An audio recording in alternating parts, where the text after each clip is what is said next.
kagabi. So, ngayon morning, try natin siyang inumin. Paano pakiramdam talaga.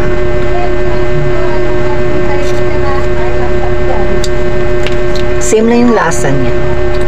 Walang pagkakaiba nung una.